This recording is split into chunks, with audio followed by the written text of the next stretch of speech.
말씀을 묵상하다 보니까 사실 한 절 한 절 이렇게 좀 세밀하게 살피고 싶은 그런 마음이 있었는데 새벽 시간 짧은 시간을 통해서 다 말할 수가 없기 때문에 전체적으로 한번 살펴보도록 하겠습니다. 디모데전서는 바울이 목회자 디모데의 목회를 지도하기 위해 쓴 목회 서신으로 분류되는데, 근데 이 성경을 처음부터 끝까지 잘 읽어보시면 디모데 개인에게 얘기를 한다기보다는 에베소 교회 전체에 하는 어떤 그런 메시지라고 볼 수가 있습니다. 그러니까 개인적이기보다는 공적인 성격이 강하다 하는 것이죠. 목회라는 사명 자체가 사실 개인적이지 않습니다. 목회라는 사명이 목회 잘해서 명성을 날린다든지 혹은 자기의 어떤 성공, 보람을 느낀다든지 그런 게 아니기 때문에 목회의 목표는 오직 공동체, 곧 교회를 바로 세우는 일이고, 목사는 교회를 위해 존재하는 직분입니다.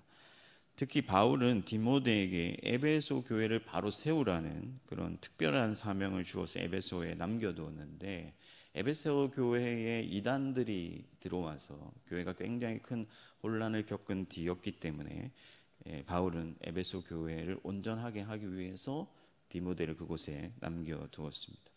이 바울에게 있어서 교회를 세우는 일은 너무나 중대하고 너무나도 가치 있는 일이었어요. 그래서 그는 교회를 바로 세우는 일에 사활을 걸었죠. 자기의 생명을 걸었습니다. 우리도 그와 같은 줄 믿습니다. 왜 그러냐면요, 바울이 왜 교회를 바로 세우는 일에 그렇게 목숨을 걸었냐면은 그리스도 예수께서 그를 이방의 사도로 불러주셨기 때문입니다. 그러니까 바울이 예수님을 만났잖아요.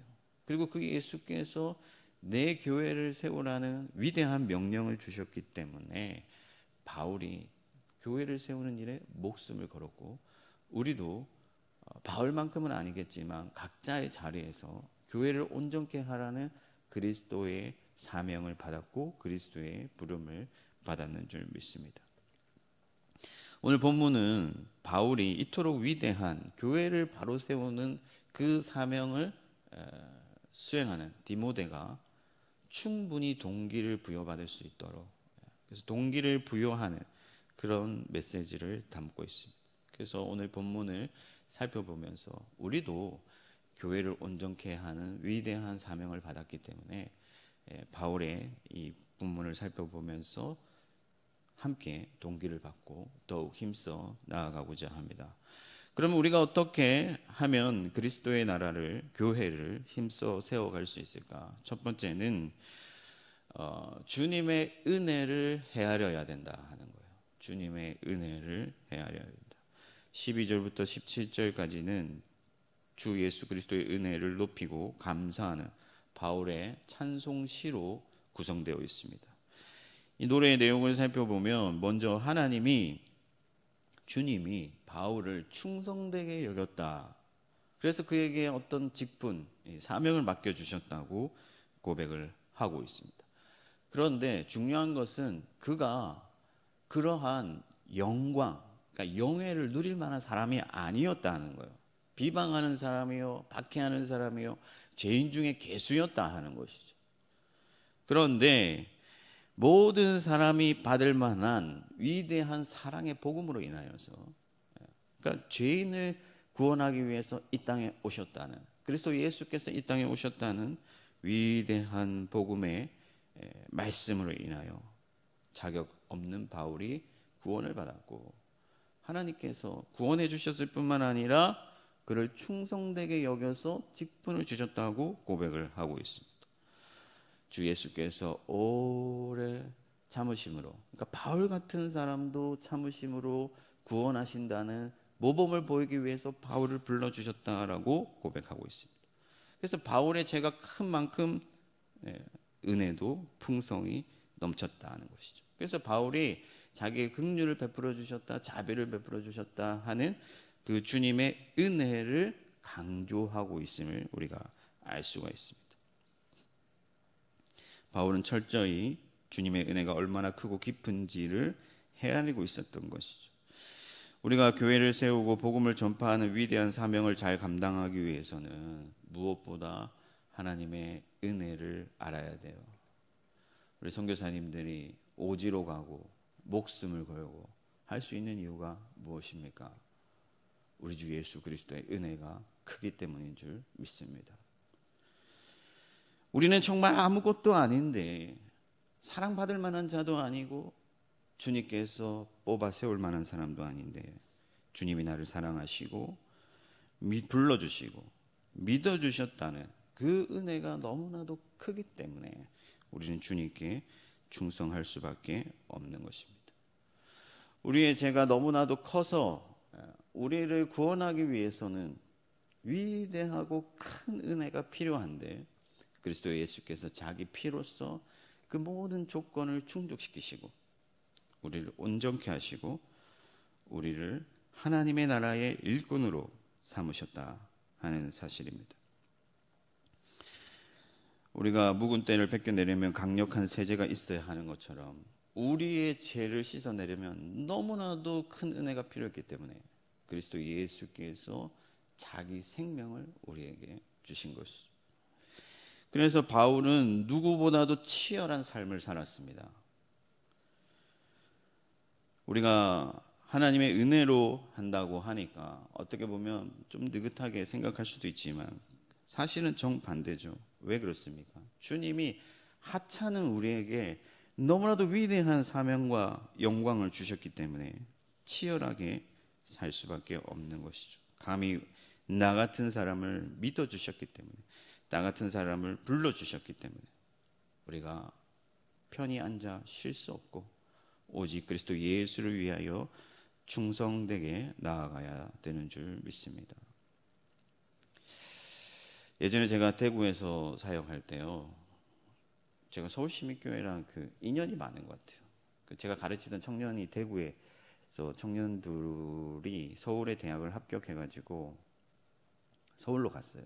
그때 제가 서울시민교회를 소개시켜줬습니다. 당시 서경진 목사님이 대학부 담당할 때인데 서경진 목사님께 전화 걸어서 잘 부탁드린다 하고 제가 보냈는데 서울이 여러분 어떻습니까? 굉장히 좀 대구보다는 유흥이 많고 유혹이 많고 그런 도시잖아요. 그래서 제가 보내놓고 안심이 안 돼가지고 서울에 신방을 왔습니다. 서울에 신방을 와가지고 두 사람을 불러서 고기를 사주고 교회 잘 나가고 있는지 목사님은 어떤지 뭐 이런 얘기하면서 기도해주고 대구로 돌아갔습니다. 그 부모님이 저에게 물어보시더라고요. 목사님 그렇게까지 하시는 이유가 뭐예요? 은혜가 작지 않기 때문이죠. 나 같은 죄인을 구원하시고 목사로 불러주신 그 은혜가 너무나도 놀랍기 때문에 멈출 수가 없는 것이죠. 저와 여러분들이 마찬가지인 줄 믿습니다. 은혜를 헤아리고 날마다 충성하는 여러분들 되기를 바랍니다. 둘째는 우리가 어떻게 그 교회를 세워나갈 수 있느냐, 예언을 따라야 된다 하는 거예요. 예언을 따라야 된다. 디모데가 교회를 세우는 위대한 일을 맡았는데 우리가 다 알다시피 디모데는 아직 연소해요. 어려요. 솔로몬이 이스라엘을 맡았을 때와 같이 굉장히 큰 무게감을 느꼈을 것입니다. 쉬운 일이 아니에요. 반대가 있습니다. 자기보다 나이가 많은 어떤 성도들과 장로들이 있습니다. 또 사단의 계략이 있습니다. 또 인간의 죄성이 있고 교회 안에 어떤 정치적인 파당이 있습니다. 그 모든 것들과 맞서 싸우면서 교회를 온전케 해나가야 되는데 어떻게 교회를 바로 세울 것인가? 무엇으로 싸울 것인가? 바울은 전에 내가 지도한 예언을 따라서 선한 싸움을 하라고 말씀하고 있습니다. 바울이 주었던 예언이라는 것은 뭐냐면은 뭐 환상을 봤다 이런 게 아니라 하나님의 계시를 따른 올바른 교훈, 너에게 주었던 그 교훈을 따라서 싸우라는 것이죠. 다시 말해서 하나님의 진리로서 말씀을 무기로 삼아 그 말씀을 따라 말씀이 가라는 곳으로 가고 말씀이 멈추라고 하는 곳에서 멈추고 말씀으로 투쟁하라는 의미입니다. 우리가 하나님의 교회를 세우기 위해서는 오직 말씀의 교훈을 따라가야 돼요. 나의 지혜로, 나의 경험치로, 내 생각으로 그렇게 하나님의 교회를 세울 수가 없습니다. 언제나 말씀 안에서 깨닫기를 바라고, 말씀이 나를 가르치시기를 갈망하고, 말씀이 어떻게 교회를 묘사하고 있는지, 말씀에서 나타나는 올바른 교회란 무엇인지를 고민하고 나아가야 되는 것이죠. 오직 말씀의 권위를 인정하고 말씀께 복종할 때 우리는 하나님의 교회를 온전케 할 수가 있습니다. 예수 그리스도께서 말씀이시고 그 말씀이 우리를 위하여 이곳에 성경을 남기시고, 그래서 사도들이 그 말씀을 바탕으로 교회를 세워나갈 때 지금 우리에게까지 그 믿음이 전수될 수 있었던 것처럼 우리도 계속해서 말씀과 함께 나아가야 되는 것이죠. 여러분, 말씀을 깨닫고 나면요, 말씀은 빛이기 때문에 어둠이 보여요. 무슨 말이냐면은 하나님의 말씀은 거울이에요. 우리의 죄성을 비추고 우리의 미흡한 점을 비추고 우리의 어떤 불완전함, 또 우리의 어떤 잘못을 보여줍니다. 그래서 우리는 투쟁할 수밖에 없는 것이죠. 말씀이 가라 하는 곳으로, 말씀이 지도하는 곳으로 나아가야 되고 계속해서 싸워야 되는 것입니다. 여러분, 에베소 교회에서 발생한 문제가 바로 그것이었습니다. 주님의 바른 교훈을 떠나서, 예수 그리스도께서 가르치신 말씀을 떠나서 다른 교훈을 쫓은 것이죠. 어떤 목사들이 말씀을 떠났다면 그 목사를 배격해야 돼요. 떠나야 돼요. 사람들이 어떤 목사들의 카리스마에 넘어가서 그 목사들의 카리스마를 쫓아서 그들의 입술에서 나오는 거짓된 교훈을 따르고, 그래서 자기의 영혼을 팔아 멸망의 길로 나아가지만은, 우리는 우리의 소견에 옳은 대로, 우리가 듣고 싶은 대로, 우리가 보고 싶은 대로 보는 것이 아니라 하나님이 말씀하시는 곳으로 나아가는 자들인 줄 믿습니다. 그래서 계속해서 그 말씀을 배우고 그 말씀을 쫓아서 함께 고민하고, 어떤 교회가 하나님의 말씀에 합당한 교회인지를 고민하고, 그래서 그 교회를 함께 세워나가야 되는 것이죠. 여러분, 목회자가 만일 말씀에 합당한 진리를 쫓아서 우리를 지도한다면은 우리는 그 말씀에 순종하고 그러한 교회를 세우기 위해서 힘을 모아야 돼요. 목회자는 말씀으로 세우고 성도들은 말씀을 쫓을 때 그 교회는 참 교회가 되고 그곳에 하나님의 나라가 세워질 줄 믿습니다. 마지막 세 번째는 믿음과 선한 양심을 가져야 한다 하는 겁니다. 믿음과 선한 양심을 가져야 된다. 여기서 믿음이라는 말은 우리가 예수 잘 믿어야 된다, 뭐 힘써 믿어야 된다, 그런 얘기가 아니라 믿음의 내용을 말하는 거죠. 올바른 믿음. 그래서 바울은 올바른 믿음을 가지기 위해서는, 올바른 믿음으로 나아가기 위해서는 선한 양심을 가져야 한다라고 말씀하고 있습니다.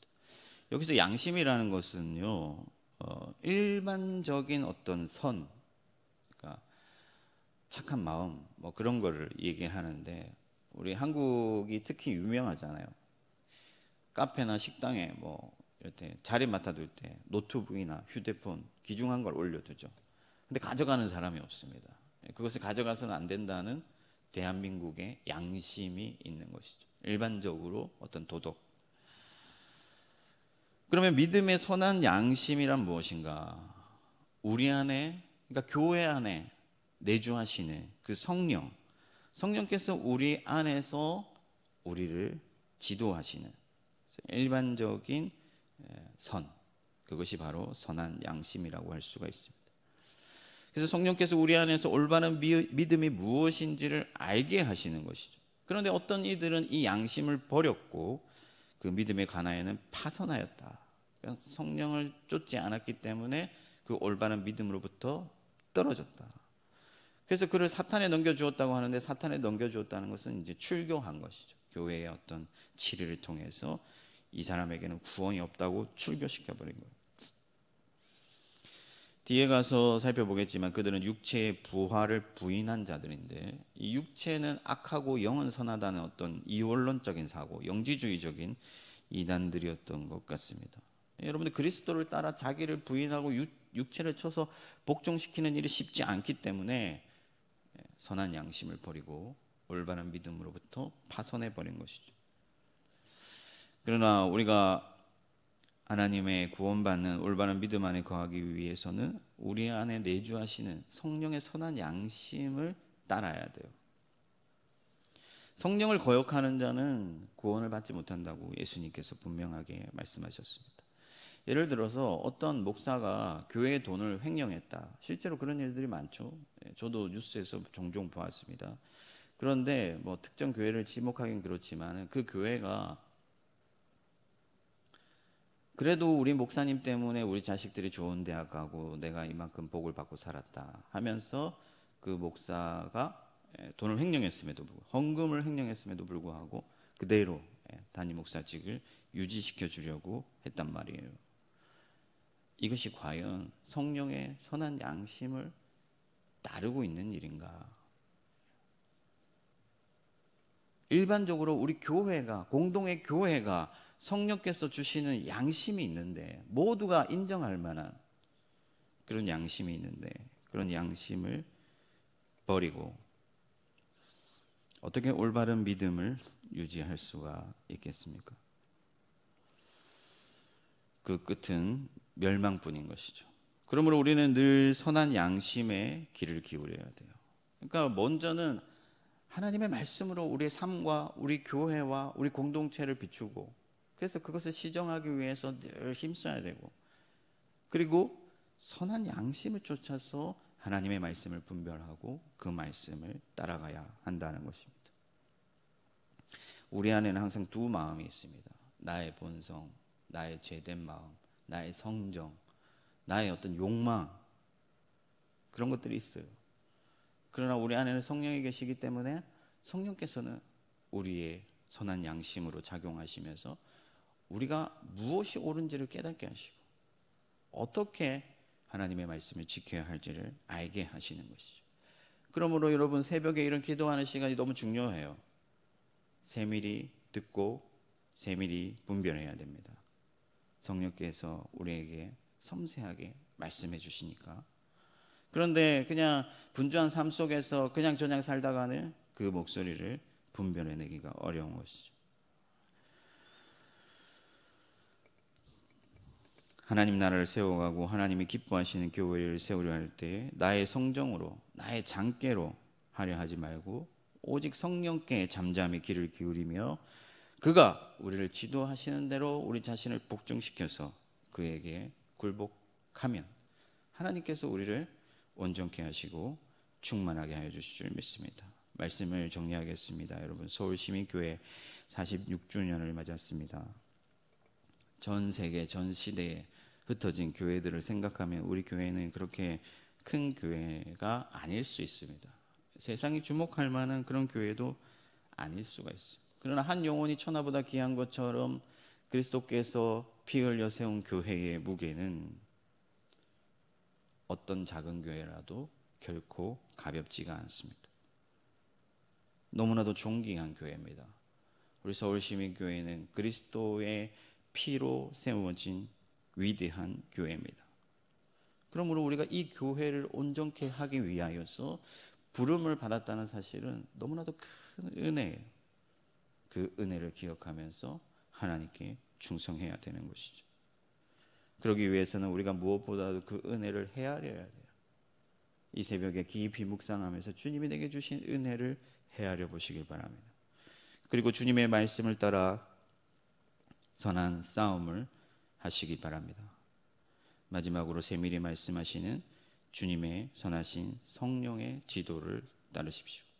그렇게 이 새벽에 기도하는 저와 여러분들이 되기를 주님의 이름으로 축원합니다. 하늘에 계신 우리 아버지, 아버지의 이름을 거룩하게 하시며 아버지의 나라가 오게 하시며 아버지의 뜻이 하늘에서와 같이 땅에서도 이루어지게 하소서.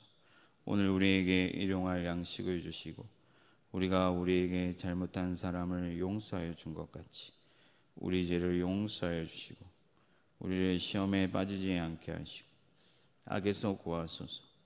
나라와 권능과 영광이 영원히 아버지의 것입니다. 아멘.